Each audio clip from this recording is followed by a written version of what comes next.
Hello everyone, Grim here, and welcome to my nightmare. Today, we have a tale that is going to be a part of a series. Whilst this one is a standalone, it is still worth a listen. It is titled, We Found Something Under the Christmas Tree Farm, written by the user, wendingus.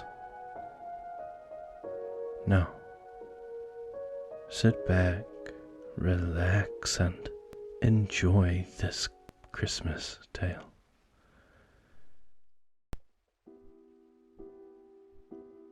I'll never forget how cold the wind blew on the day we found those tunnels. My pa always said it was the ill wind brought down from the mountainside that told him when things were about to go wrong. It's the kind of wind that shakes your bones, leaves you feeling as if the air goes right through and takes your soul with it. And when you look up into the trees, stretching high above the horizon and covered in deep, thick pines, it makes sense.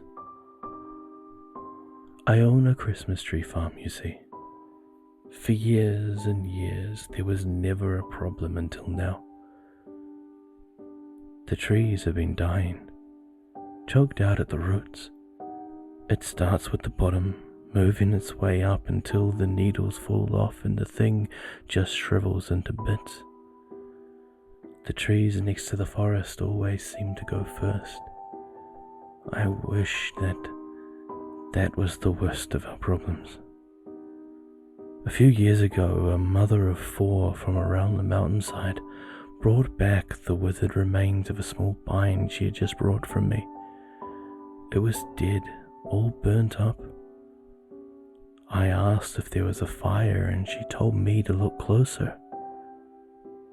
The branches weren't black and burnt to a crisp, they were covered in some strange, tacky, dark substance with the consistency of glue. I put my hand near it and felt it, a heat coming from the surface. "Don't touch it," the lady told me, her voice stern but trembling. "My eldest tried to, melted his fingers right to the bone, welts up his arm. You're gonna tell me what kind of tree sap does that?" I didn't have an answer for her. The best I could do was apologize, but she was getting back in her car and slammed the door before I had a chance to even give her her money back for the tree. After she left driving off as if the devil himself was on her back bumper, I threw on a pair of gloves and tossed the tree into a burn pile with the rest of them. The smoke smelled terrible, like the stench of death mixed with rotten sweetness. It bellowed up into the sky in shades of dark purple and magenta. I think it's all got something to do with the earthquakes we've been having. See, we never used to get many quakes around here, but lately, we're feeling them every day. The last one was so violent the ground near the tree line started to sink, taking a few of my saplings with it. Early in the morning, old Luke from next door was out filling them with bags of soil. "Weird weather we're having," I commented, smoking a cigarette next to the tree line while taking a look into the deep green woods. "Real misty up there at the peaks lately, ain't it?" "It's always misty," Luke grunted, pouring another bag and using a shovel to smooth it out. "Tell you what's new though. I got something pissing around in my chicken coop. Took out all my hens last night." I breathed out a long puff of smoke. "Shit, man. I'm sorry. What do you think? Coyotes again?"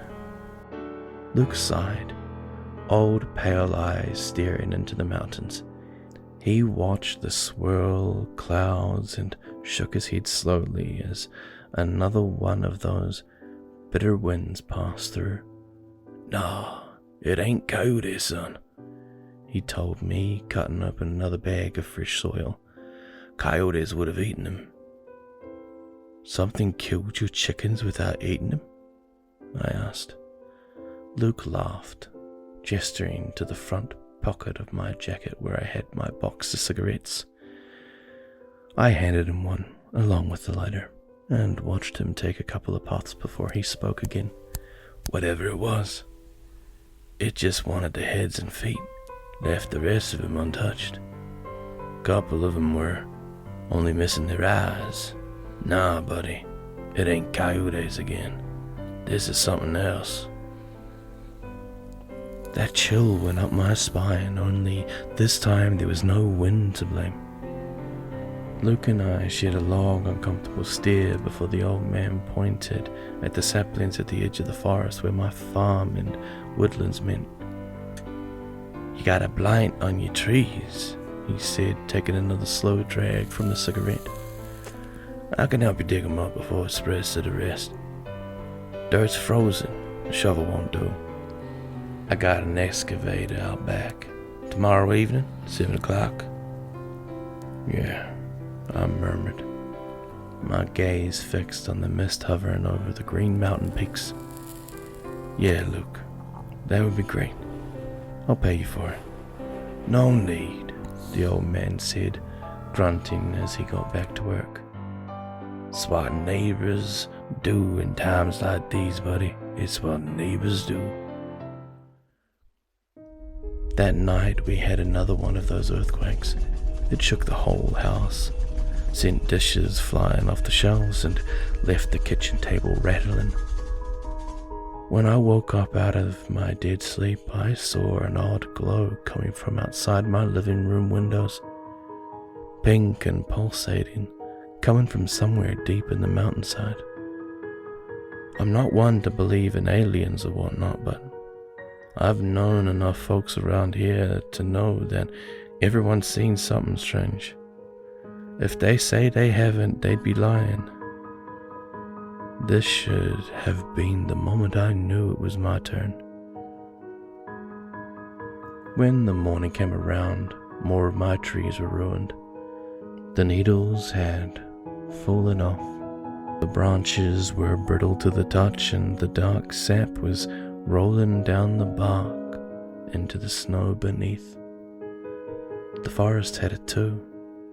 Some kind of strange blight I had never seen before, turning the pines sick. No one stopped to buy a tree that day.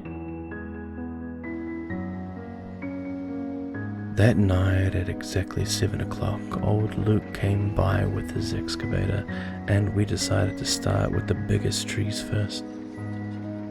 When he got the bucket down by the roots, the metal began to squeal and protest as if it met with something powerful and immovable. It took a few tries and some unexpected dents in the machine, but at last a thick and gnarled circuit of plant life was dragged out of the earth in a long, twisted cord. These roots seemed to go on forever, forming a dip in the earth all the way back to the forest. "It's what I thought," Luke shouted from the window of his machine. "It must have started in the woods, then spread to your saplings when the weather got cold. I suggest we get rid of this whole row near the..." Before he could finish that thought, the ground beneath us began to rumble.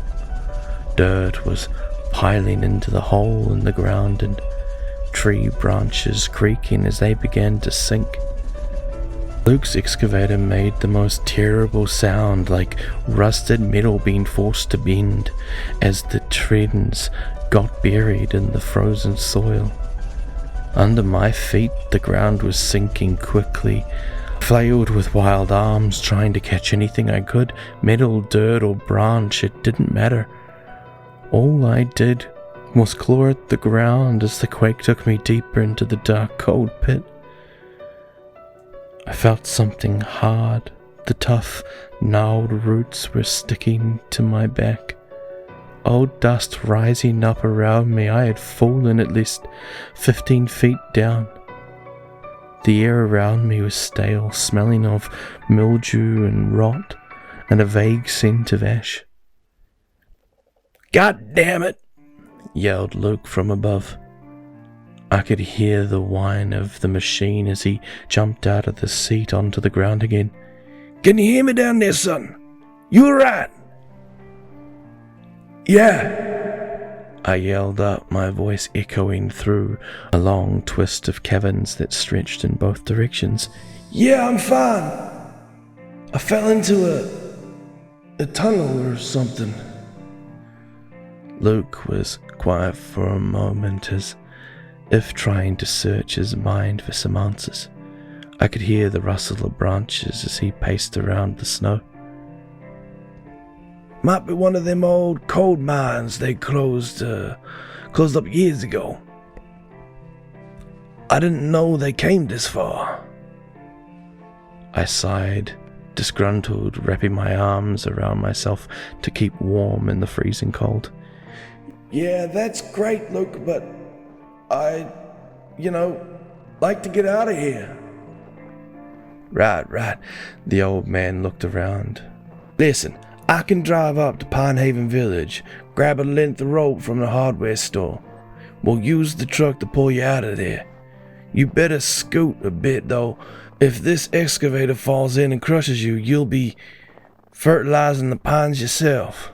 "Yeah, okay, just make it quick," I shouted up, moving a few feet out of the way. It was absurdly dark down here. The walls of the tunnels dripping with some sort of foul-smelling moisture. Luke's footsteps in the snow started to fade, leaving me with just the light of my phone and seemingly endless void of darkness and roots. I shined my light at the walls, inspecting the tangled plants. God, it just went on forever. All of the trees mingling together into one huge root system that went deep into the forest. I was beginning to think that getting rid of this blight was going to be a lot more difficult than just pulling out a couple of vines. Minutes passed, then an hour, then two. Luke hadn't come back yet. I yelled into the dark, snowy sky above. "Luke, where are you, man?" I didn't hear anything, not the sound of feet nor call of animals. The cold and smell really got me wondering if there was even an end to this tunnel, and if maybe these quakes had shaken loose another way to get out. I did what I had to do. I picked a direction and got to walking. With just the dim light in my hand and not much battery, and no idea where I was heading. It was a rotten idea from the start, but what else could I have done? The roots started to grow even thicker and more wild the further I inched into the forest. There were old pines so tall that you could hardly see the tops if you stood below, and further I walked, the worse the horrible stench was. I found it difficult to breathe, choking in that putrid air with the texture of dust and smoke. I said I wasn't a believer in things like aliens, but there are forces in this world that I can't explain. If you want to see something that defies everything that you think you know about the big wide world of ours, you should take a walk deep into the woods sometimes. The tunnel seemed to get bigger the further I went, cutting into the mountainside, and although the dirt above my head was deep enough to hold the weight of many trees, it wasn't silent down there in the least. I could hear the scratching of little claws, the cries of animals, the whispers of something or someone unknown. At first I thought it was in my ears. I thought perhaps it was the cold and the dark that was getting to me, and I was growing paranoid, looking for noises where none existed. That was before I found the bones in the walls, wrapped up in the vines and roots, held into the wall of the tunnels. Bones and rotten hanging flesh were scattered from one side to the next. It was like some sort of wild, untamed graveyard. I crept closer, inspecting a rotten hand still dressed in tattered cloth. I can hardly describe the incredible chill of disgust that went through my body as I saw the fingers move. They cracked and snapped as the hand balled itself into a fist, the vines around it wriggling like a living creature.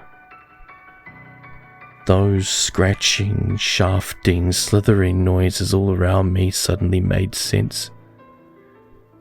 The roots were twitching and climbing atop of one another, strangling the bodies caught in their grasps.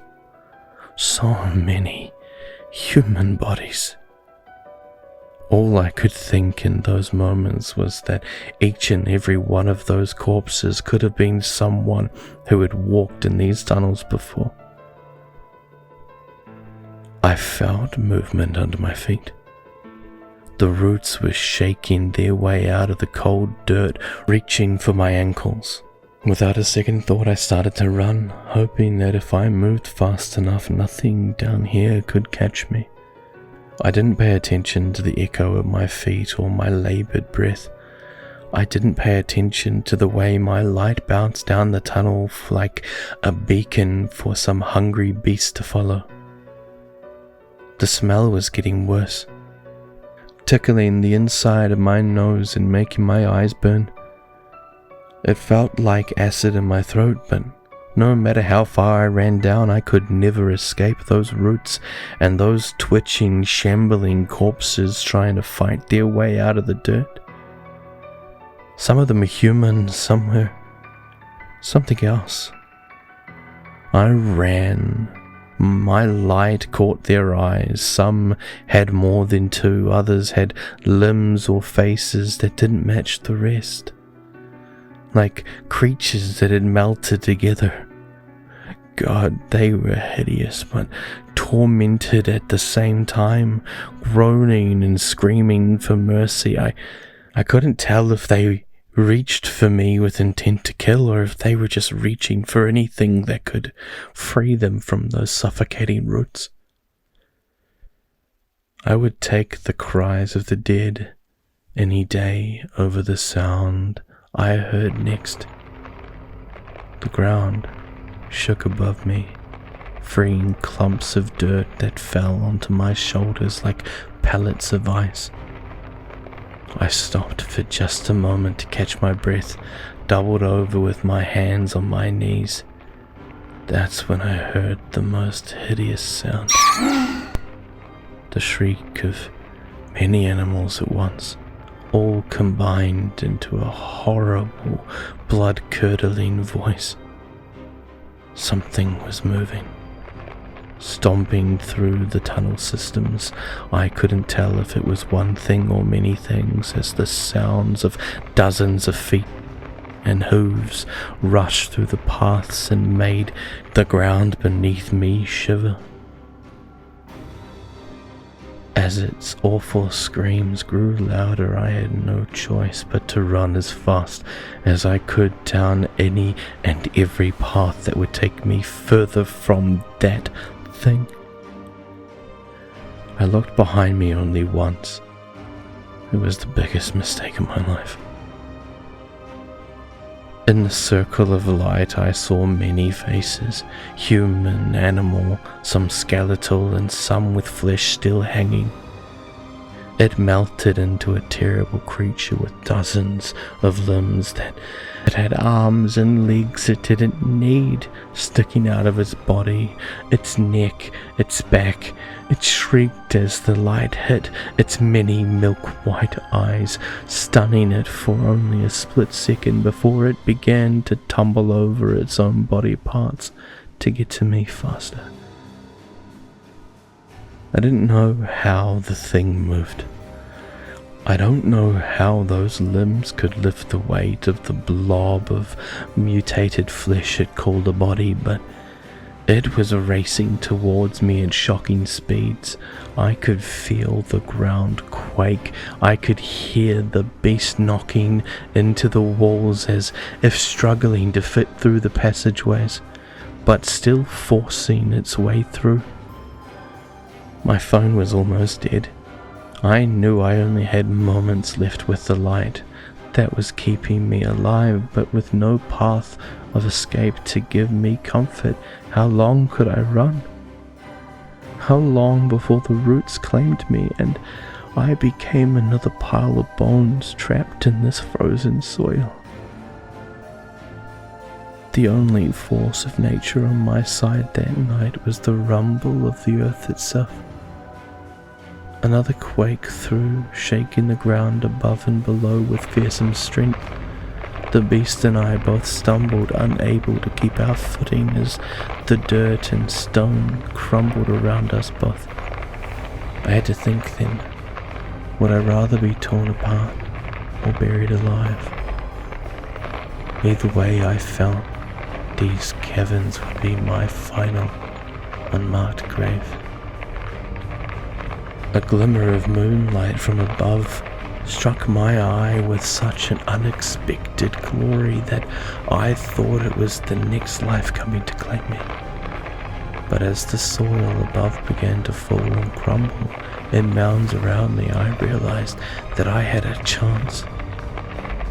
The forest was sinking, trees sliding into the ground in waves of dirt and snow. The beast behind me screamed and bellowed as it became blocked by a barricade of debris. I watched its many arms fight to dig through the dirt, desperate to reach me at any cost.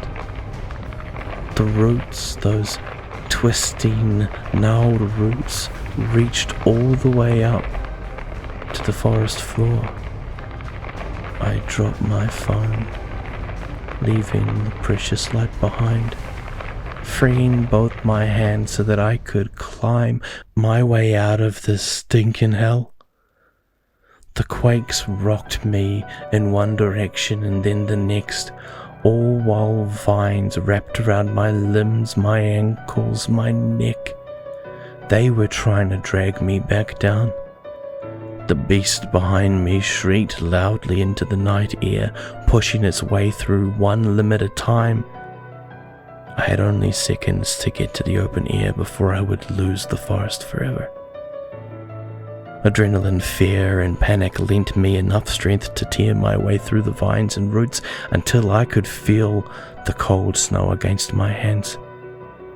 Painfully, I dragged my aching body onto the ground until my knees hit the forest, where withered plants continued to crawl their way up my legs and squeeze the life from me. I tore at them furiously, ripping them to pieces and tossing them like dead twigs into the trees. The ground still moved beneath me, but it wasn't an earthquake anymore. That beast was trying to claw its way out. Too big to climb, but enough to collapse the soil around it. I picked a direction and ran, feet flying as fast as they would possibly take me. I didn't know where I was going, only that I wasn't satisfied until the world around me was silent and empty. Every day, I regret looking at that creature. I regret walking down those tunnels, attracting its bloodthirsty attention. When I close my eyes, I can still see it shrieking and lumbering through piles of bones and roots. I sometimes wonder if it's out there still searching, still waiting for me to fall in one last time. When I broke the tree line, I didn't know where I was. I stood at a long stretch of road winding around the mountainside. In the distance I saw the tiny shimmering lights of Pine Haven Village, and even further up the green piney peaks, I saw a heavy bank of fog roll through the forest, covering everything it touched in a blanket of grey. There was a siren. It was distant and soft, ringing out into the night air with the eerie echo from far away. I watched the little lights of the town begin to disappear one by one as the fog bank overtook it, swallowing it whole. I didn't know how long it took to make my way back home. I walked through the night, following the twisting roads until I could see Luke's old red barn. There wasn't a single soul on the road. No travelers, no neighbors, no trucks. It was just me, the mountain, and the ill wind. Luke hasn't turned up yet. His excavator is still stuck in the ground on my property, half buried in the soil. There's a layer of dark, tacky fluid all over it. His truck is gone. His home is empty and his doors left unlocked. His animals were still where he left them. I've been tending to the farm while he's away, but, well, there's no telling when that old man will be back. I'm leaving as soon as I can, moving on to something new. To tell you the truth, I can't look at the pines anymore without feeling sick to my stomach. When my eyes catch the view of the tree line, all I can think about are the tortured faces of the dead and the shambling limbs of incomprehensible beast. I wonder if it was all part of my imagination or some sort of terrible dream, but then that ill wind blows again. I think back on what my old man said about the wind and misfortune. Bad things are coming. It's right around the corner, waiting beneath the trees and perched on the mountain tops, watching over us from within the fog. I don't know what it is. I don't think I'll ever understand, but what I do know is that I won't be here waiting around when it shows up. But maybe, before I leave, I should fill in those holes first. I don't like the way they seem to be getting deeper every day.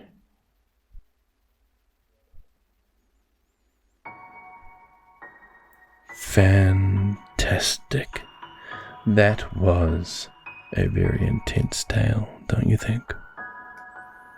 So, this is another one of my Christmas tales. I plan to release one for the next few days, each day. Let me try that again. I plan to release one each day up until Christmas, where I have my mega collaboration. When I say mega, it's my sleep collaboration with Interscare and Phoenix. So, I won't hold you up. You know, I have a bad habit of dragging my exits out. But be safe wherever you are.